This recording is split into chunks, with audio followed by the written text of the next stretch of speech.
गोल्डी मसाले लाए हैं फ्रेश लॉक टेक्नोलॉजी, रखे मसालों को हर समय फ्रेश। गोल्डी मसाले। नमस्कार, उत्तर प्रदेश की खबरों में आपका स्वागत है। मैं हूं मनोज मानस। खबरों का रुख करेंगे उससे पहले देख लेते इस वक्त की अहम सुर्खियां। गोरखपुर को मुख्यमंत्री योगी आदित्यनाथ ने दी सौगात। जयप्रकाश नारायण की प्रतिमा का किया अनावरण। सीएम ने कहा गोरखपुर में तेजी से विकास कार्य हो रहे हैं। लखनऊ में विधानसभा के सामने आत्मदाह की कोशिश। बाराबंकी से परिवार के साथ आई थी महिला, पुलिस की मुस्तैदी से बची जान। 30 जुलाई को लखनऊ में आरएलडी के सदस्यता अभियान की होगी समीक्षा। सदस्यता अभियान आगामी रणनीति पर होगी चर्चा। रोडवेज में 8वीं पास युवाओं को नौकरी का मौका। 14 से 17 हजार रुपए प्रतिमाह वेतन दिया जाएगा। 28 जुलाई को लाया जाएगा रोजगार मेला। विश्वनाथ मंदिर न्यास ने लौटाई ज्ञानवापी की जमीन। 2021 में कॉरिडोर बनाने को 800 स्क्वायर फीट के बदले दिया 1000 फुट। अंजुमन बनाएगा इमारत। और मैनपुर के आवासीय विद्यालय की बड़ी लापरवाही। विद्यालय में 28 बच्चों की तबीयत बिगड़ी। छोले भटूरे में निकले कीड़े। 6 बच्चों की हालत बेहद नाजुक। देख रहे हैं के न्यूज़, खबरों का सारथी। और अब खबरें विस्तार से। अलीगढ़ से अहम खबर है, जहां आतंकी खतरे के मद्देनजर एएमयू की बड़ी है सुरक्षा। आपको बता दें, शिक्षा मंत्रालय ने ईमेल के जरिए कुलपति को अलर्ट किया है। आतंकी खतरे का विभिन्न विश्वविद्यालयों को जारी किया गया है पत्र। अब पहचान पत्र दिखाने पर ही मिल रहा एएमयू में प्रवेश।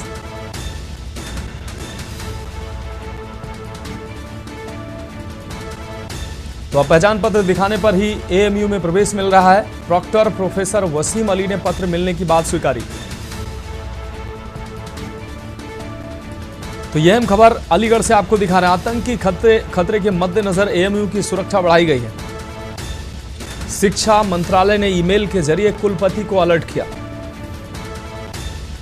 आतंकी खतरे का विभिन्न विश्वविद्यालयों को जारी हुआ पत्र।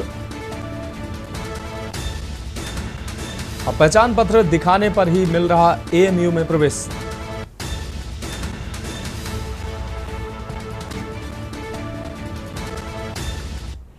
और देखिए, जो पत्र प्राप्त हुआ उसमें ये बात कही गई है कि हायर एजुकेशन अपने सिक्योरिटी सिस्टम को और बेहतर करने। उसकी वजह ये कि उनके पास कुछ इनपुट है कि जो हमारे हायर एजुकेशन है, लाइक यूनिवर्सिटी या कॉलेजेस, उनको कभी भी कोई खतरा हो सकता है। लिहाजा सिक्योरिटी के अपने इंतजाम को बेहतर कर लें, खास तौर से गेट के ऊपर और रात के दौरान अपनी सिक्योरिटी को और बेहतर बना लें, ताकि ऐसे खतरा से यूनिवर्सिटी और कॉलेजेस बच सकें। और अगली खबर मथुरा से, जहां बांके बिहारी मंदिर में वीआईपी दर्शन के नाम पर अवैध वसूली का खेल जारी है। निजी सुरक्षाकर्मी श्रद्धालुओं को बना रहे हैं ठगी का शिकार। निजी सुरक्षाकर्मी पर लगा वीआईपी दर्शन के नाम पर उगाही का आरोप। श्रद्धालुओं से वीआईपी दर्शन के लिए उगाही करने का वीडियो वायरल हुआ है। आरोपी सुरक्षाकर्मी 500 रुपए दर्शन कराने को वसूला करता था। तो वीआईपी दर्शन के नाम पर उगाही का आरोप लगा है। मथुरा के बांके बिहारी मंदिर में ये आरोप लगा है। दर्शन के लिए उगाही का वीडियो वायरल हुआ है। तस्वीरें सामने आई हैं। मथुरा के बांके बिहारी मंदिर में वीआईपी दर्शन के नाम पर अवैध वसूली का खेल चल रहा है। निजी सुरक्षा कर्मी श्रद्धालुओं को ठगी का शिकार बना रहे हैं। बिना सुरक्षाकर्मी वीआईपी दर्शन के नाम पर सुरक्षाकर्मी वसूली कर रहे हैं। आपको बता दें, उगाही के लिए उगाही का ये वीडियो सामने आया है।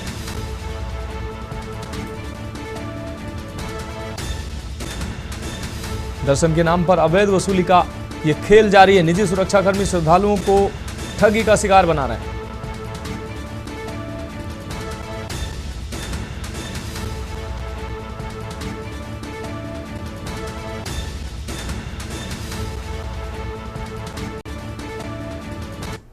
तो दर्शन के नाम पर 500 रुपए वसूलने का आरोप लगा है।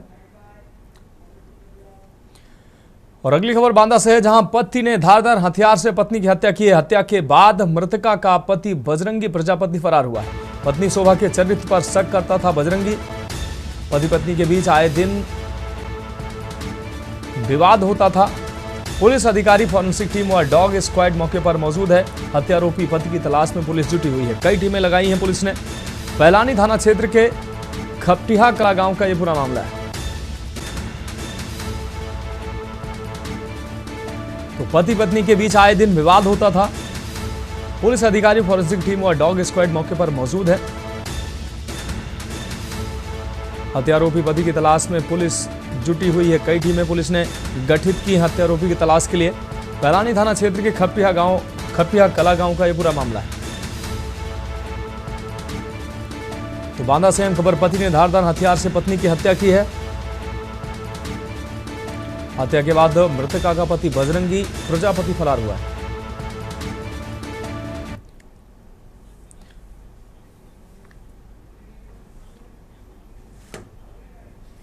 आज दिन 24/7/2025 को सुबह ग्राम खपटिया कला, थाना पैलानी क्षेत्र अंतर्गत सूचना मिली कि धीरज उर्फ बजरंगी प्रजापति उम्र 36 वर्ष पुत्र श्रीपाल प्रजापति ने अपनी पत्नी शोभा उम्र करीब 32 वर्ष को घरेलू कलह को लेकर चाकू मारकर हत्या कर दी। सूचना प्राप्त होते ही त्वरित रूप से कार्रवाई करते हुए शव का पंचायतनामा करने के उपरांत पोस्टमार्टम हेतु भेजा जा रहा है। अभियुक्त पति को हिरासत में ले लिया गया है। अग्रिम विधिक कार्रवाई की जा। और अगली खबर ललितपुर से है, जहां लगातार बारिश से नदी नालों में उफान जारी है। पुल और पुलिया के ऊपर से बह रहा बारिश का पानी तेज बहाव से जोखिम में रहते हैं यात्रियों की जान रहती है। तो तेज बहाव से यात्रियों की जान जोखिम में रहती है। यात्रियों से भरी बसों के दुर्घटनाग्रस्त होने की भी संभावना रहती है। वाहन सवार राहगीरों की सुरक्षा को दरकिनार करते नजर आ रहे हैं। जखौरा थाना क्षेत्र के स्थित खेड़हर नदी पुल का यह पूरा मामला है, जहां तस्वीरें आप देख सकते हैं। पुल के ऊपर से पानी तेज बहाव के साथ पानी बह रहा है और उसी बीच ये जो सवारी बस है ये आती दिखाई दे रही है। तो बस सवारियों की जिंदगी से खिलवाड़ साफ तौर पर करता नजर आ रहा है। जखौरा थाना क्षेत्र स्थित खेड़हर नदी पुल का यह पूरा मामला है।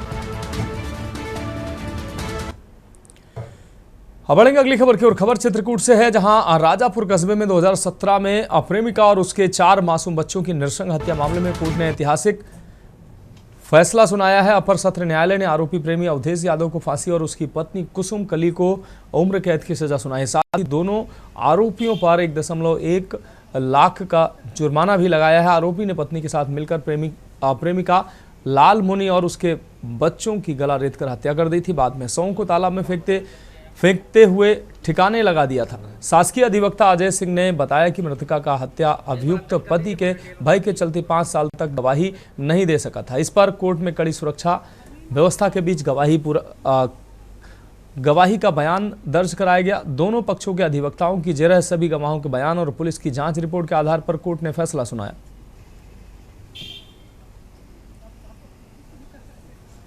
एक घटना 25/4/2017 की है।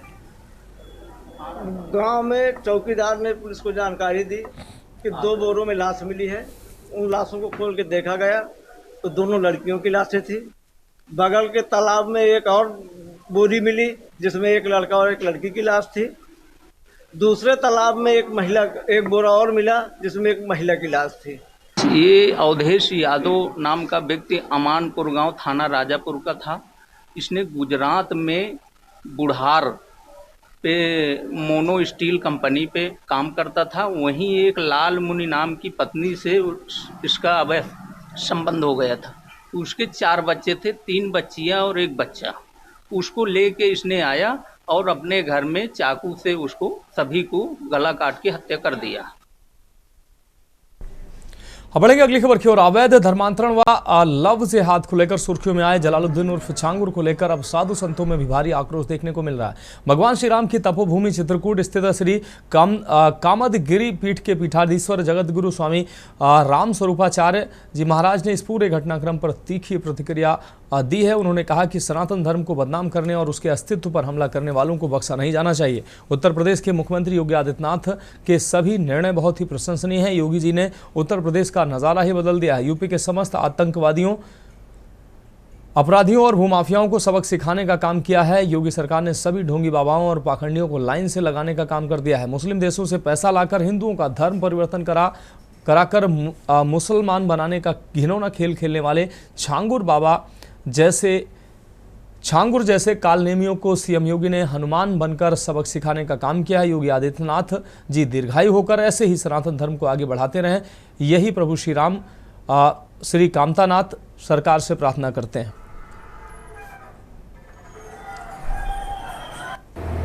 योगी जी के जितने भी निर्णय हैं वो बड़े ही प्रशंसनीय निर्णय हैं और उन्होंने उत्तर प्रदेश का नज़ारा ही बदल दिया है। उत्तर प्रदेश के समस्त आतंकवादियों को और बड़े बड़े अपराधियों को, भूमाफियों को उन्होंने सबक सिखाया है और जितने भी छल छदमी ढोंगी बाबा हैं, पाखंडी, उन सबको योगी जी ने लाइन पर लगा दिया है। ये झांगुर बाबा, अंगूर बाबा, ये तो फालतू का आदमी था। और अगली अहम खबर अयोध्या से है, जहां जिलाधिकारी निखिल टीकाराम फुंडे श्रद्धालु पर्यटकों की घटती संख्या को लेकर स्वयं सड़क पर उतरे। उन्होंने संपूर्ण मेला क्षेत्र का निरीक्षण करते हुए पर्यटक सुविधाओं की बारीकी से को समझा है। निरीक्षण के दौरान सुरक्षा व्यवस्था का जायजा लेने पर जिलाधिकारी का अधिक जोर रहा। उन्होंने सीसीटीवी और ड्रोन से निगरानी किए जाने का भी जायजा लिया। मातहतों को कांवड़ यात्रा और सावन झूला मेले के सुगमता से संपन्न कराने के निर्देश दिए। साथ ही कहा कि इसके लिए जरूरत के लिहाज से अधिकारियों की तैनाती की जाए। साथ ही भारी वाहनों को कांवड़ मार्ग को बाधित करने से बचने के लिए डायवर्जन व्यवस्था शुरू करने पर जोर दिया।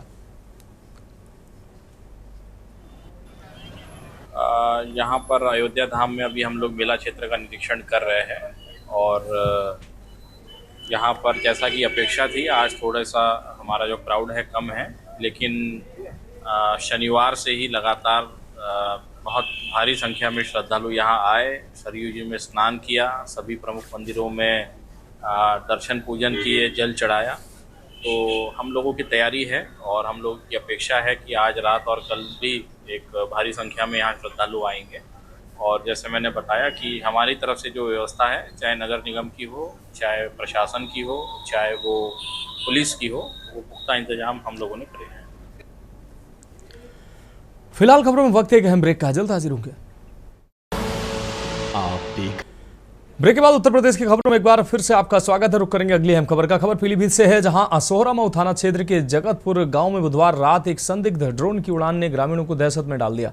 रात करीब 10 बजे गांव के ऊपर उड़ता देखा गया ड्रोन को कुछ ही देर में गांव की सीमा पार ये ड्रोन कर गया। ग्रामीणों ने उसे पकड़ने की कोशिश की, लेकिन वह तेजी से ओझल हो गया। इससे पहले गजरौला क्षेत्र में भी इसी तरह की घटनाएं सामने आ चुकी हैं। ग्रामीणों को शक है कि ड्रोन का इस्तेमाल चोर गिरोह खेतों और घरों की रेकी के लिए कर रहे हैं। सूचना पर पहुंचे सोहरा मऊ थाने के प्रभारी निरीक्षक संजय सिंह ने गांव में पहुंचकर स्थिति का जायजा लिया और लोगों से सतर्क रहने की अपील की।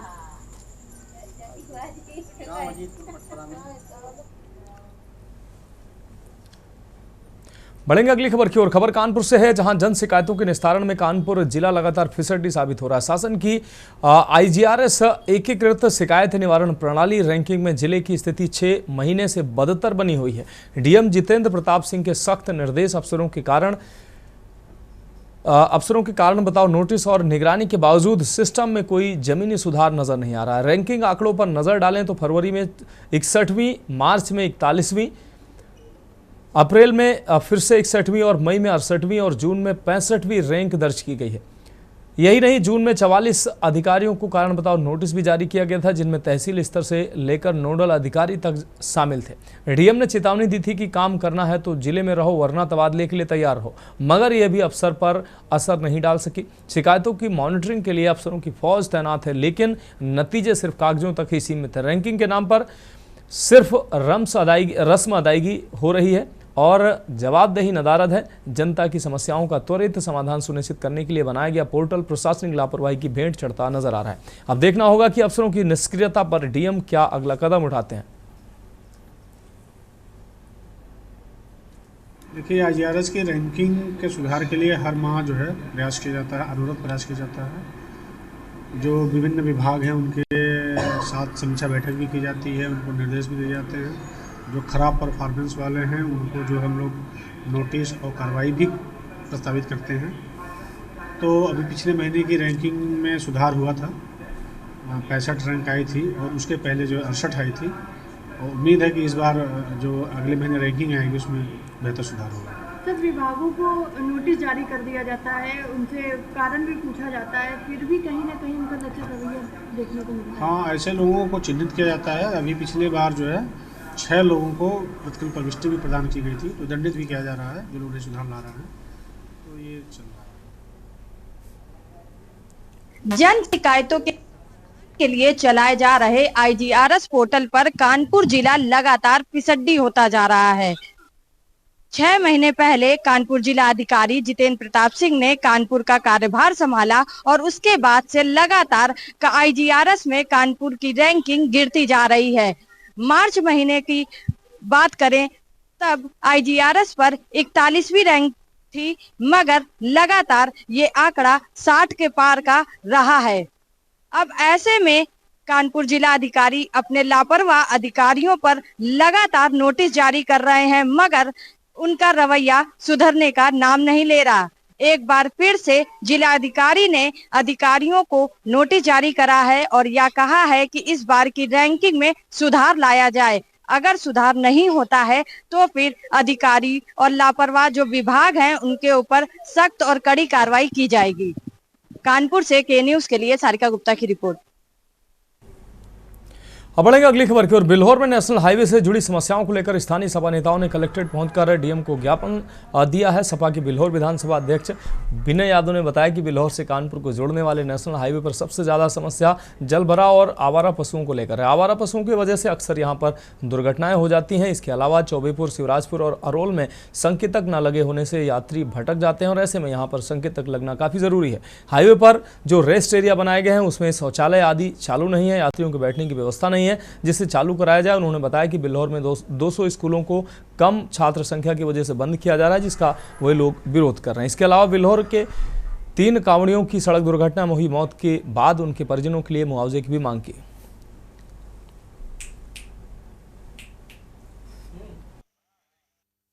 हमारे जो अभी नेशनल हाईवे बिल्हौर विधानसभा से जो बिल्हौर से कानपुर को जोड़ता है उसको नवनिर्मित बनाया गया है। उस पर जो व्यवस्थाएं हैं, सुविधाएं हैं वो नहीं है। जैसे कि सबसे जो मेन मुद्दा है आवारा पशु, उस पर कोई व्यवस्था नहीं है। आवारा पशु हैं जिससे दुर्घटना होती है, बरसात में पानी भर जाता है। इसके अलावा वहाँ पर बैठका नहीं बना है, प्रतीक्षालय नहीं बना है। तो नेशनल हाईवे में बहुत सी सुविधाएं हैं, उसको लेकर मैं मिलने आया हूँ। इसके बाद में दूसरी जो हमारा बिंदु है, हमारे बिल्हौर में कांवड़ी लेकर के 3 यात्री गए थे, स्वप्निल कटियार, नितिन कटियार और संदीप यादव, जो मार्ग दुर्घटना में उनकी मृत्यु हो गई। तो मेरा ये कहना है कि सरकार से उस गरीब परिवार को 5-5 लाख रुपए का मुआवजा दिया जाए। बढ़ेंगे अगली खबर की ओर। मैनपुर के बेवर थाना क्षेत्र के कस्बा गांव में स्थित जयप्रकाश सर्वोदय आवासीय विद्यालय में बच्चों की तबीयत अचानक खराब हो गई है। रात का खाने के बाद करीब 28 बच्चों के पेट में दर्द, उल्टी और सांस लेने में दिक्कत हुई। बच्चों ने बताया कि खाने में छोले भटूरे परोसे गए थे जिनमें इस्तेमाल किए गए आटे यानी कि मैदा में कीड़े थे और वह बिना छाने बनाया गया था। तबीयत बिगड़ते ही स्कूल प्रबंधन ने बच्चों को सामुदायिक स्वास्थ्य केंद्र वेवर पर इलाज के लिए भेजा गया। 22 बच्चे भर्ती हैं जबकि 6 बच्चों को गंभीर हालत में जिला अस्पताल रेफर किया गया। घटना की सूचना मिलते ही डीएम अंजनी कुमार सिंह और सीएमओ डॉक्टर आरसी गुप्ता मौके पर पहुंचे। डीएम ने बेहतर इलाज के लिए निर्देश दिए और कहा कि मामले की जांच की जाएगी। सीएमओ ने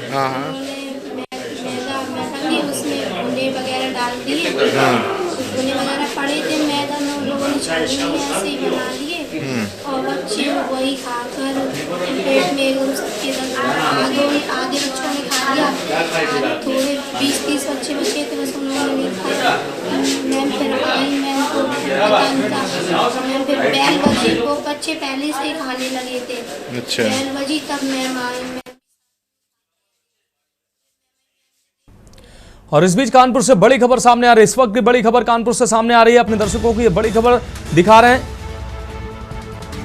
भ्रष्टाचार के आरोप में कानपुर के डॉक्टर निलंबित हुए हैं।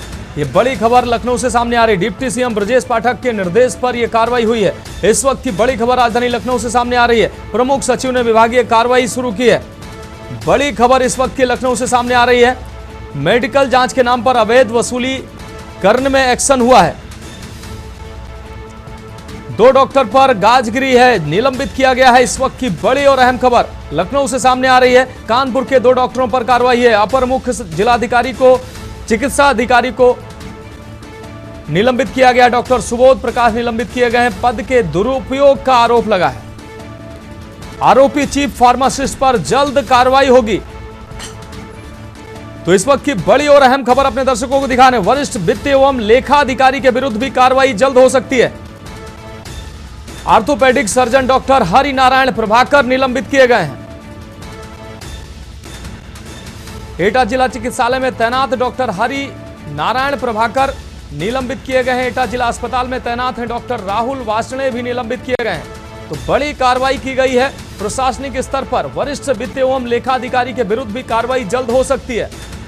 इस वक्त की यह बड़ी खबर अपने दर्शकों को दिखा रहे हैं। ऑर्थोपेडिक सर्जन डॉक्टर प्रभाकर पर कार्रवाई हुई है।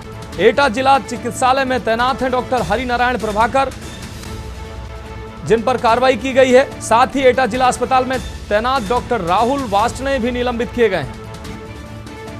तो इस वक्त की बड़ी खबर राजधानी लखनऊ से आपको दिखा रहे हैं। भ्रष्टाचार के आरोप में कानपुर के डॉक्टरों पर कार्रवाई की गई है। डिप्टी सीएम ब्रजेश पाठक के निर्देश पर यह बड़ी कार्रवाई की गई है। प्रमुख सचिव ने विभागीय कार्रवाई शुरू की है। कार्य में लापरवाही को लेकर यह एक्शन लिया गया है। मेडिकल जांच के नाम पर अवैध वसूली करने में यह एक्शन, बड़ा एक्शन देखने को मिला है। 2 डॉक्टर पर गाजगिरी है, साथ ही निलंबन की कार्रवाई हुई है।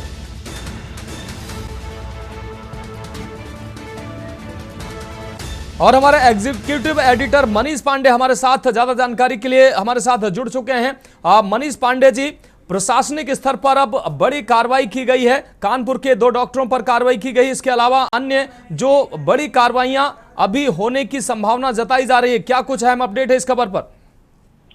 देखिए, बिल्कुल निश्चित रूप से एक बड़ी कार्रवाई की है। डिप्टी सीएम ब्रजेश पाठक ने कानपुर में भ्रष्टाचार के एक मामले में आरोपी बताए जा रहे थे काफी दिनों से जो है, और उसमें जांच भी चल रही थी, जिसमें जांच में दोषी पाए गए थे। इसमें तमाम आरोप लगे थे, जिसमें पद के दुरुपयोग का आरोप था। उसके अलावा सप्लायर से साठगांठ करके वित्तीय अनियमितताएं की गई थी। कुल मिला के भ्रष्टाचार को बढ़ावा देने का आरोप था डॉक्टर सुबोध कुमार पर। डॉक्टर सुबोध कुमार को निलंबित किया गया है। उसके अलावा डॉक्टर वंदन सिंह एवं उनके साथ जो तमाम लोग इन आरोपों की जद में आ रहे थे, उन तमाम लोगों के ऊपर कार्रवाई हुई है। सिर्फ कानपुर में ही नहीं मानस, उसके अलावा मथुरा में भी डिप्टी सीएम ने कार्रवाई की है। मथुरा में जो ऑर्थोपेडिक सर्जन थे डॉक्टर हरि नारायण प्रभाकर, उनको निलंबित किया गया है। साथ ही साथ एटा जिले के डॉक्टर राहुल वासणे हैं, उनको निलंबित किया गया है। तो कुल मिला जुला के पूरे प्रदेश के करीब आधा दर्जन से ऊपर जो चिकित्सा अधिकारी थे, जिनके ऊपर भ्रष्टाचार से संबंधित आरोप लगे थे, उसके अलावा अपना कामकाज सही ढंग से नहीं करते थे, और तमाम तरह की जो अनियमितताएं उनके द्वारा की जा रही थी, इन तमाम चीजों को देखते हुए डिप्टी सीएम ने कड़ी कार्रवाई की है। इन सभी को निलंबित कर दिया गया है। साथ ही साथ इनके खिलाफ विभागीय जांच के भी आदेश डिप्टी सीएम ब्रजेश पाठक की तरफ से जारी किए गए हैं। जी, और निश्चित रूप से मनीष पांडे जी, इस तमाम जानकारी के लिए आपका बहुत शुक्रिया। तो हमारे मैनेजिंग एडिटर मनीष पांडे जी ने अहम अपडेट दिया है। आरोपी चीफ फार्मासिस्ट पर भी कार्रवाई की बात कही जा रही है। वरिष्ठ वित्त एवं लेखा अधिकारी के विरुद्ध भी कार्रवाई जल्द हो सकती है। तो फिलहाल आपको बता दें, उत्तर प्रदेश की खबरों में अभी के लिए मेरे साथ इतना ही। मुझे दीजिए इजाजत और आप देखते रहिए के न्यूज़ इंडिया।